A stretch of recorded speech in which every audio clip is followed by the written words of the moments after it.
Voltamos ao programa Despertar da Consciência com o tema A Busca Interior. Sr. Sebastião, nós estávamos falando sobre enfermidades que, através de alguns pensamentos negativos, a gente acaba atraindo. Explica mais detalhadamente essa questão de atrair, de desenvolver algumas enfermidades. Em primeiro lugar, nós vamos construir a emoção e depois nós vamos ver como que ela se expressa. Então, hoje, quando nós começamos a pensar, nós criamos condicionamentos psíquicos. E esses condicionamentos repetidos geram o que nós chamamos de hábitos. Os hábitos repetidos geram os instintos. Os instintos repetidos geram os automatismos geram as ideias inatas, as emoções que vão expressar-se como automatismo na sequência. E quando nós trazemos ao pensamento uma emoção, a raiva, alguma coisa de alguém, nós criamos uma fotografia no universo, no laboratório mental. E quando essa fotografia é expressada no laboratório mental, ela envia fotografias menores para o universo interno, para todas as frequências, e para o universo externo também. Ou seja, todas as pessoas, todas as situações que interessarem por aquilo vêm ou se unem a nós. E a partir desse momento, os centros de forças, que nós chamamos de chakras, ou centros vitais em nosso corpo perispiritual, fotografam esta imagem e telegrafam através de suas camadas vibracionais na direção do cérebro físico.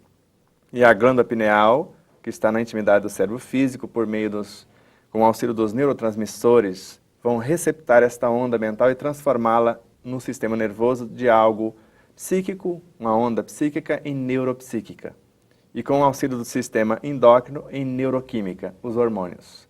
Pode ser adrenalina agora pela raiva, por isso ou por aquilo, e esse hormônio vai viajar pela corrente sanguínea e vai levar esta informação ao citoplasma das células.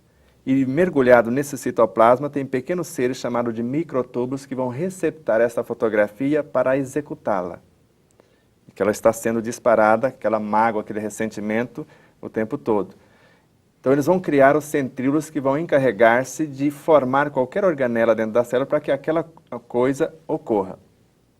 E esses centríolos vão fabricar o que nós chamamos de ribossomos, que são personagens, indústrias ou seres que vão criar outras realidades. Esse ribossomos vai trabalhar o DNA e criar o gene, ou genes. Esse vai criar o aminoácido. E a partir daí, tudo que eu comer de fora para dentro vai transformar naquilo que eu estava pensando. Então, basicamente, todo alimento, se eu estou magoado, se eu estou ressentido, vai transformar-se neste conteúdo que eu estou alimentando. Então, o que vai gerir a minha situação, a minha vida, vai ser a mágoa que eu estou alimentando, a raiva que eu estou alimentando, tudo que eu trazer de dentro para fora, o de fora para dentro vai transformar-se na matéria correspondente. E a hora que o alimento chegar, porque eu estou alimentando e eu estou, vamos falar assim, falando mal do alimento, reclamando do tempero, porque quando eu não estou bem, eu não estou em harmonia, eu posso estar diante do melhor, o mais saboroso alimento, ele está azedo, ele está sem sal, ele está amargo e etc. E essa lamentação perniciosa, como diz Emmanuel, ela gera morte. Então eu estou trazendo para dentro de mim, na realidade, venenos. Porque as enzimas que estão na intimidade, ou que nascem da intimidade das glândulas salivares, por aquele pensamento, por aquela emoção disparada, que vai criar esses mensageiros que vão orientar os alimentos na entrada, já vão passar essas informações de mau humor, de azedume, etc. E eu vou materializando tudo isso, e isso vai gerar o que nós chamamos de enfermidade. Porque se um pensamento em desarmonia, uma palavra, uma conduta, expulsa tudo que é contrário e atrai tudo que é semelhante, e é isso que vai acontecendo e gerando essas situações de forma desagradável. E quando eu não estou bem, se o contexto não estiver em harmonia, ele é afetado também. É como se fosse uma doença contagiosa, a maneira de pensar, de sentir, das pessoas, mesmo não expressando, não verbalizando em palavras. E isso é muito real, né? Porque muitas vezes, eu acredito assim, antigamente se dizia, eu acordei com o pé esquerdo. Então você acorda meio mal-humorado e já fica pensando no chefe que vai te colocar um monte de coisas para fazer de última hora, e parece que aquele pensamento, que foi o primeiro pensamento que você teve pela manhã, ele já vem com um monte de outras situações negativas e deprimentes, que deixa a gente com raiva, e tudo isso pode acarretar, então, na enfermidade, num distúrbio de postura até, né, para a gente conduzir o dia a dia? Exatamente. Pietro Baldi, na obra A Grande Síntese, mostra esses ciclos viciosos, vamos colocar assim. Então, um segundo que você pensar na ideia infeliz, ela vai influenciar os 15 segundos posteriores. E se você manter aquela ideia infeliz por 15 segundos, 1 minuto já vai ser regido pela influência dela. 1 minuto que nós mantemos na lamentação, naquele comportamento, ele interfere em 15 minutos. 15 minutos vai definir 1 hora do seu dia. 1 hora vivenciado com esse comportamento vai definir 6 horas. As 6 horas influencia as 24. Um dia vai interferir na estrutura de uma semana, a semana no mês inteiro, um mês num ano e assim sucessivamente. Bastaria 1 segundo pensando no bem e fazer o projeto o contrário. Se a força de atração das energias negativas tem uma potência X, o bem é 100 trilhões de vezes mais potente do que essa energia que atraiu.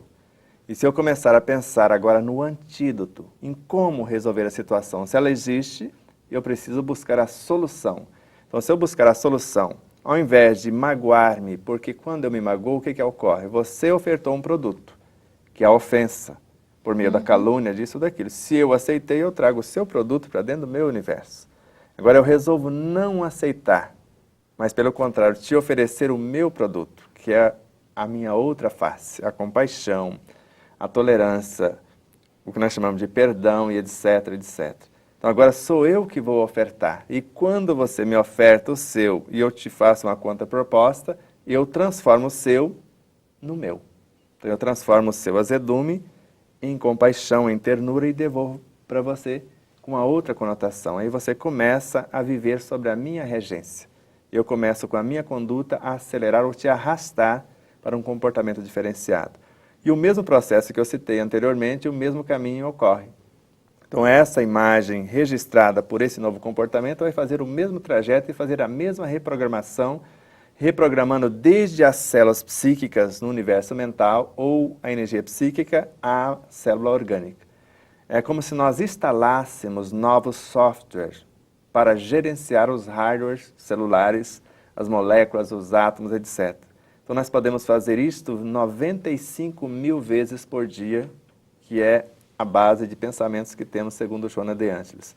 Nós pensamos 95 mil vezes a cada 24 horas. E a cada pensamento eu posso trazer uma conduta nova, um comportamento novo, um software novo para gerenciar a minha própria realidade. É por isso então que a gente tem que estar sempre vigiando o pensamento e procurar pensar coisas melhor e oferecer coisa melhor do que aquilo que vem oferecer para a gente, né? Exatamente, é oferecer ao outro que eu gostaria que o outro me oferecesse. Ou seja, como André Luiz nos informa, pensar no que pensar. E nós temos a liberdade, né, como o senhor falou, de quando a pessoa oferece uma ofensa. A gente tem a liberdade de aceitar ou não. Aí cabe ao nosso pensamento, à nossa conduta, saber se aquela ofensa vai nos ajudar, vai ser útil para a nossa evolução, ou se vai fazer a gente ficar ali estagnado em um sentimento vazio. E esse processo de ofensa e revide é tão curioso porque normalmente nós colocamos as palavras na boca do outro para que ele nos ofenda. É verdade. Normalmente as pessoas reagem contra a nossa conduta, a nossa maneira de comportar, a nossa maneira de agir. E normalmente vemos nos outros o desequilíbrio que está em nosso interior. E enquanto não compreendermos essa realidade, não vamos assumirmos as nossas responsabilidades. Porque nós já fizemos o teste, já experimentamos, e você pode fazer isso em qualquer momento, em qualquer lugar, numa fila onde todo mundo está reclamando, por exemplo.